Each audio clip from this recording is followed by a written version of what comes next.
Hello viewers, আসসালামু আলাইকুম। আশা করি সকলেই ভালো আছেন। বর্তমান রমজান মাস চলতেছে। এই রমজানে ইফতারে কিন্তু আমরা বিভিন্ন ধরনের আইটেম দিয়ে ইফতার করে থাকি।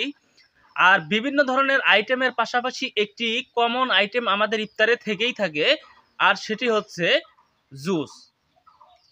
আমরা বিভিন্ন ধরনের জুস দিয়ে কিন্তু ইফতার করে থাকি, বিভিন্ন ধরনের শরবত দিয়ে কিন্তু আমরা ইফতার করে থাকি।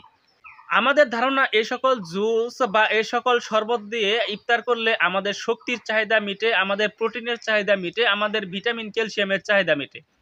কিন্তু আমরা যে জুস দিয়ে ইফতার করি বা যে শরবত দিয়ে ইফতার করি সেগুলো অনেকাংশেই কেমিক্যাল দিয়ে তৈরি, যেগুলোতে ফলের উপাদান খুবই কম পরিমাণ থাকে বা কোনোটাতে একেবারেই থাকে না। যার কারণে এগুলো দিয়ে আমাদের যতটা না উপকার হয় তার চেয়ে ক্ষতির পরিমাণটাই বেশি হয়ে থাকে। এই সকল জুসের পরিবর্তে বা এই সকল শরবতের পরিবর্তে যদি আপনারা তাজা ফলের শরবত দিয়ে ইফতার করেন, তাহলে কিন্তু আপনাদের পুষ্টি উপাদানটা অনেকাংশে বেড়ে যাবে, আপনাদের পুষ্টির চাহিদা পূরণ হবে, আপনাদের শক্তির উৎস হিসেবে কাজ করবে। আর এখন বিভিন্ন ধরনের ফলের মধ্যে একটি কমন হিসাবে ফল বাজারে পাওয়া যায়, তার নাম বেল। আপনারা যদি বেল দিয়ে ইফতার করেন তাহলে যেমন আপনাদের পুষ্টির চাহিদা পূরণ করবে, তেমনি দূর করবে আপনাদের গুরুত্বপূর্ণ 5টি রোগ। আজকের ভিডিওতে আমি আপনাদের সাথে আলোচনা করব যে ইফতারে যদি আপনারা বেলের শরবত খান, কোন 5টি গুরুত্বপূর্ণ রোগ থেকে আপনাদের মুক্তি দান করবে। ভিডিওটি শুরু করার পূর্বে আপনাদের কাছে আমার বরাবরের মতো রিকোয়েস্ট, যারা এখনো আমার চ্যানেলটি সাবস্ক্রাইব করেননি দয়া করে চ্যানেলটি সাবস্ক্রাইব করবেন এবং পাশে থাকা বেল বাটনটি বাজিয়ে দিবেন। আর যারা ইতিমধ্যেই আমার চ্যানেলটি সাবস্ক্রাইব করেছেন তাদেরকে অসংখ্য ধন্যবাদ। কথা না বাড়িয়ে চলুন শুরু করা যাক আজকের ভিডিও। সাথে আছে আমি মোহাম্মদ মিলন। চলুন দেখে নেই যে 5টি রোগ দূর করবে ইফতারে বেলের শরবত খেলে। ইফতারে বেলের শরবত যে 5টি রোগের মহা ঔষধ। কোষ্ঠকাঠিন্য দূর করে। রমজান মাসে অনেকেরই কোষ্ঠকাঠিন্যর সমস্যা থাকে। এটি বেশ অস্বস্তিদায়ক একটি সমস্যা। এই সমস্যা দূর করার জন্য বিভিন্ন ব্যক্তি বিভিন্ন ধরনের ওষুধ সেবন করে থাকেন। আপনারা যদি প্রতিদিন ইফতারে 1 গ্লাস বেলের শরবত খান তাহলে আপনাদের কোষ্ঠকাঠিন্যর সমস্যা দূর হয়ে যাবে। এছাড়াও বেলের শরবত পেট পরিষ্কার করতেও সাহায্য করে।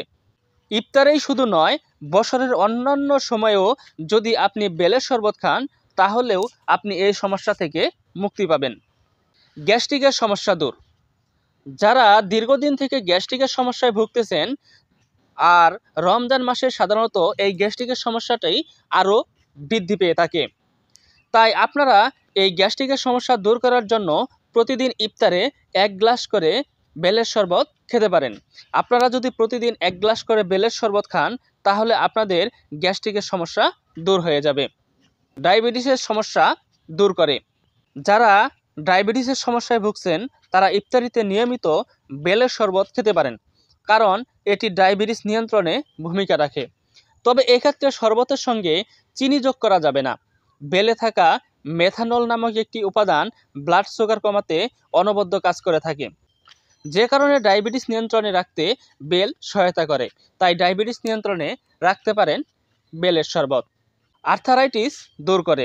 নিয়মিত বেলের শরবত খেলে তা আপনাকে আর্থারাইটিস থেকে দূরে রাখতে সাহায্য করবে। এই ফলে থাকা বিভিন্ন উপকারী উপাদান বাতের ব্যথা ভালো করতেও সাহায্য করে। তাই ইফতারে রাখতে পারেন বেলের শরবত। তবে এক্ষেত্রে শরবতের সঙ্গে অতিরিক্ত চিনি মেশানো থেকে বিরত থাকতে হবে। শক্তি বৃদ্ধি করে। সারাদিন রোজা রাখার ফলে স্বাভাবিকভাবেই আমাদের শক্তি অনেকটা কমে যায়, আমরা দুর্বলতা অনুভব করি, আমাদের শরীরে ক্লান্তি দেখা যায়। কিন্তু আপনি যদি ইফতারে বেলের শরবত খান তাহলে আপনাকে শক্তি বৃদ্ধি করতে সাহায্য করবে এবং আপনার ক্লান্তি দূর করতেও সাহায্য করবে। গবেষণায় দেখা গেছে প্রতি 100 গ্রাম বেলে 140 ক্যালোরি শক্তি থাকে। তাই আপনাদের ক্লান্তি দূর করতে খেতে পারেন বেলের শরবত। আশা করি আপনারা ভিডিও থেকে মোটামুটি একটা ধারণা পেয়েছেন এবং আপনারা সিদ্ধান্ত নিয়েছেন যে আপনারা প্রতিদিন না হলে অন্ততপক্ষে সপ্তাহে 3 দিন বা 4 দিন বেলের শরবত দিয়ে ইফতার করবেন। আর যদি এরকম সিদ্ধান্ত নিয়েই থাকেন তাহলে আপনাদের জন্য অনেক সুখকর হতে যাচ্ছে আমার এই ভিডিওটি। আমার এরকম আরও আকর্ষণীয় এবং গুরুত্বপূর্ণ ভিডিও পাওয়ার জন্য আমার চ্যানেলটি সাবস্ক্রাইব করে চ্যানেলের পাশে থাকবেন। দেখা হবে পরের ভিডিওতে নতুন কোনো টপিকস নিয়ে। সে পর্যন্ত সবাই ভালো থাকবেন, সুস্থ থাকবেন, এই শুভকামনায় আজকের মতো বিদায়। আল্লাহ হাফেজ।